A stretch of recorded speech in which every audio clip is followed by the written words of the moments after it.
Usapan natin kung ano yung mga materyales na kakailanganin natin para sa ating pagkikisame gamit ang metal frames. Ano nga ba yung kailangan natin at kung ano nga ba yung mga kapal nito.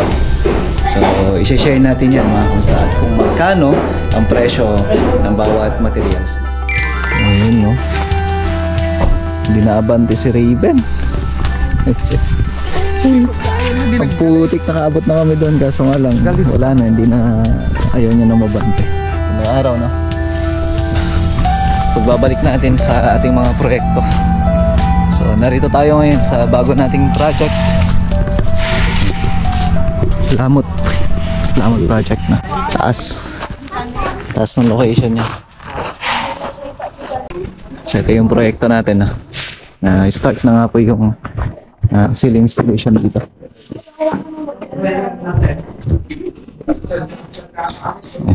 So may kuryente naman na dito. Maglalagay lang tayo ng saksakan. So kung napapanood niyo yung mga video natin dati dito, ito yung pinuntahan natin, sinukat natin. Ngayon nga po yung magsisimula na. So mauna dito yung ceiling installation, electrical tsaka ceiling painting works. Meron tayo dito mga diniliver na mga materials. Meron tayong metal paring, meron tayong carrying channel, meron tayong wall angle, at saka meron tayong W clip. So yung apat na yun mga kamusta, usually yun yung mga kailangan natin sa pagkikisame. So unahin natin dito ay etong metal paring na to. Yan. So pag metal paring na tinatawag, meron tayong sinusunod na sukat na kailangan natin. Bakit kailangan natin sundin yung sukat? Para mas matibay at saka sigurado na mas magagamit mo siya ng husto mga kamusta, no? At yung brand na po pwede mong gamitin. So etong metal paring na to, tinatawag to na double fairing. So meron kasi yung tinatawag na single fairing na halos maliit lang siya, kumbaga kalahati lang na ito. Pero yung ginagamit natin ay 2x1 mga kamusta, no? So yung haba nito nasa 5 meters yung haba nito mga kamusta, no? Yung kapal nito 0.5, meron din 0.6. Ang brand na ginagamit namin Jaya Max mga kamusta, no? So alam niya ng karamihan. Meron din tayo yung marang corrugated siya dito, pero kalimitan ganito yan, meron siya mga groove. So importante yan, malaking bagay na meron siyang groove. And then ang susunod pa dito ay yung ating carrying channel. So ito siya.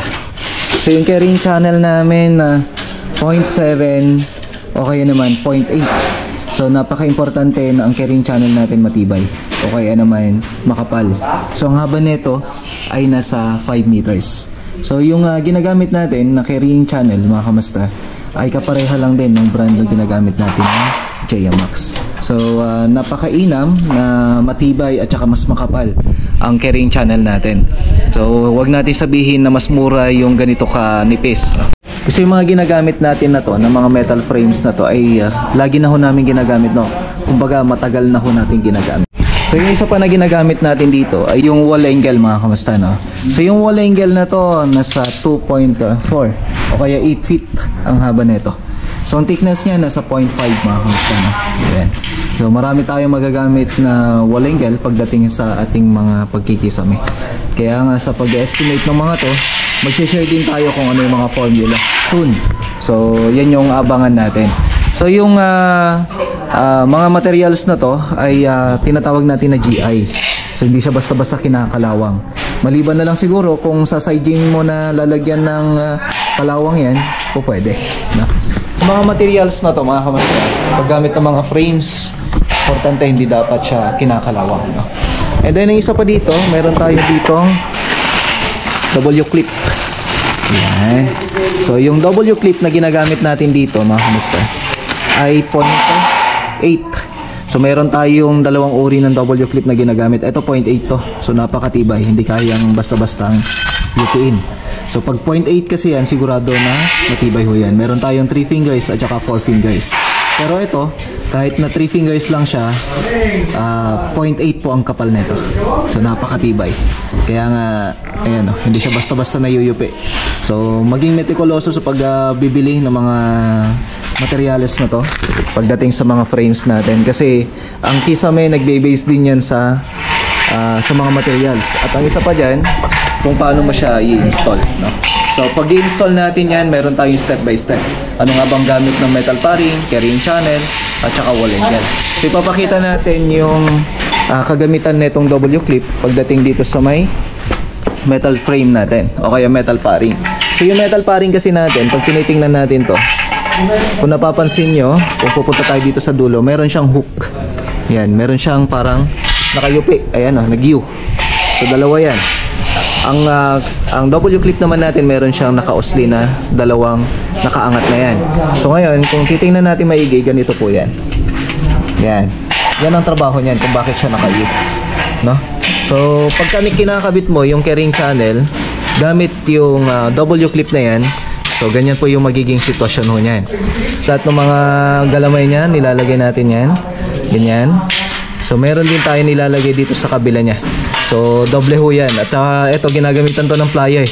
Ngayon mga kamusta, gamit tong W clip natin, pag nailagay na natin na ganyan, yung W clip natin, ay ganito lang yung magiging connection niya. So kumuha pa ako ng isang panibagong W clip, no? Para mas makita natin ang gusto kung paano ba natin siya ginagamit.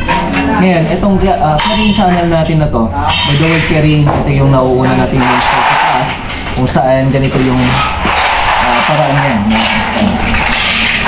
So kung titingnan natin yung lagi, dito sa side na yan, ito yung nauuna lagi, yung bandang likod niya. So i-click lang natin to. So gumamit kayo ng plier mga kamusta, no? Ayan. So demo lang naman natin. So yan, pagkalagay mo yan, pagka na-clip mo na maigi kasi nahihirapan ng daliri ko na, plier lang natin yan. Tapos dito rin naman sa kabila. So bali dalawang huwi. Okay.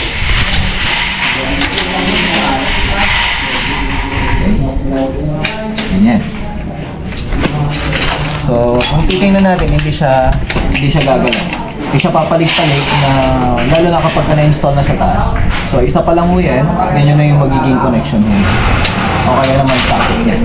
So, baliktaran ang tawag namin dyan. Kapag kabaliktaran, lagi nyo unahin dito sa bandang likod niya, tapos susunod dito. Para sigurado na hindi siya matutumba.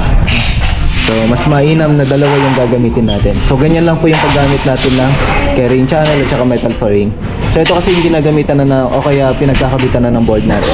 Tapos dito naman, itong wall angle naman natin, by the word wall angle, ito yung kinakapit natin sa mga walls. So, yung ginagawa ng tropa ngayon, dito sa may mga wall na ito, yan. Bali nilapisan na ho namin yan, yung paglalagyan ng wall angle natin. Gamit yung laser leveler natin. Yun o. Yun. Yung verde na yun, kung nakikita nyo, gamit yung laser leveler natin, doon po natin kinakapit yung wall angle dito sa may bandang baba. Kasi yun yung level niya, yung kinukuha nila ngayon ay yung level ng high ceiling natin. No? So malaking bagay na paggamit niya ng laser leveler mga kamusta, no? So sa paggamit ng laser leveler, mabilisan at saka madalian na paggagawa. O kaya naman pagkukuha ng level natin. Then yung metal paring na to, kung napapansin niyo, nag-L kami. Ito tinatawag ko siyang double lock. So sabi nga ng isang content creator din na wala naman daw double lock dun sa theory o kaya naman sa kahit ano. Kaya nga po natin siyang tinawag lang na double lock kasi nga nagde-DIY lang naman ho tayo. Kung saan yung pinakamatigas o kaya may pinakamatibay na parte ng pagkikisame namin, eh ginagawa ko namin yun. Kumbaga, yung DIY na yun, napakalaking bagay ho namin. Napakalaking bagay sa amin kasi nga, kahit na sino sa ngayon, mga kamusta, yung mga nag-tutorial ngayon o kaya naman naggagawa ng mga ganitong kisame, ginagamit nila yung idea natin. So, hindi ko po pinagyayabang yun. Kumbaga talagang binabahagi natin kung ano yung ginagawa natin. At ngayon nga po, maraming nagpo-post, maraming mga content creator na rin na gumagawa ng ganong paraan na kung saan mas mabilis na ho yung paggawa. No? At saka, isa pa doon, mas matipid. Kasi nga, imbes sana na wall angle yung gagamitin mo, ang gagamitin mo na dyan, itong metal paring niya. So ito applicable to pagka may mga design. Pero pag walang design, sa carrying channel din natin, halos ganyan din po yung ginagawa natin kasi kinakapit natin sa mga walls. Ito yung carrying channel natin. Ayan. So ito yung unang-unang ini-install yan. So naka-L po yan. Ayan, naka-L yan kasi ilalak natin yan dun sa taas. So may biga. Ayan. So ganyan natin kinakapit o kaya nilalagay yung carrying channel natin. So sa paglalagay natin yan, salitan na ho siya. So kunwari yan, nakatalikod yan, yung susunod naman dito ay nakaharap na. Pagka doon naman, nakaharap na lang din. So ganun yung proseso niyan. Gamit din yung nail gun, ayan, yung nasa ipit ni Bioraymar, yun yung ginagamit natin dyan. Ayan. So gamit yung nail gun natin, mabilisan na lang ho yan sa paglalagay natin. Dalawa o kaya tatlo, enough na ho yun, nalakas niya o kaya kapit niya. Kasi yan may carrying ay may hanger pa tayo. Diba kung napapansin nyo, mayroon tayong mga zip railings dyan. Ang ginagawa namin dyan ay tinatapatan natin yung mga portion na paglalagyan na ho ng hanger. Okay? Yan o. So mabilisan na lang. Yan ang pinakamabilis na pamamaraan ng paglalagay natin ng carrying channel. So sabi ko nga kanina, yan yung unang ilalagay natin na pagme-metal frame. So dito, may pinauna lang ako na ilalagay ng wall angle niya. So dito natin ginagamit yung wall angle. So pag lalagay mo na yung mga carrying channel natin kasi, susunod dyan yung metal paring. Pero sa ngayon, papakita ko kung ano yung gamit ng wall angle natin. Yan. Yung nasa pinakababa niya. So gamit yung nail gun din natin. Ganun din lang po siya. Ngayon, pagka kinakapit din natin, itong metal paring natin na to, gamit lang din yung nail gun. So halos yung paggamit namin ng mga drill, pagka mga connections na, o kaya naman mga dugtungan ng mga metal frames, o kaya paglalagay ng mga designs, doon na lang ho namin siya ginagamit. So usually yung paggamit kasi ng mga ganitong uri ng mga materials, pampabilisan o kaya mabilisan at saka sigurado na matibay, no? Pagdating sa carrying channel, eto, nakaharap yan, o kaya nakatalikod to, ayun, nakaharap. Pero yung susunod naman dyan, pagka yan naharap, ayun naman natalikod. Kumbaga, nakatalikod silang pareha, ito naman, nakaharap sila pareha. So yan yung paraan natin. Para sigurado na magkokontrahan yung mga kapit ng W-clip natin at saka yung carrying channel.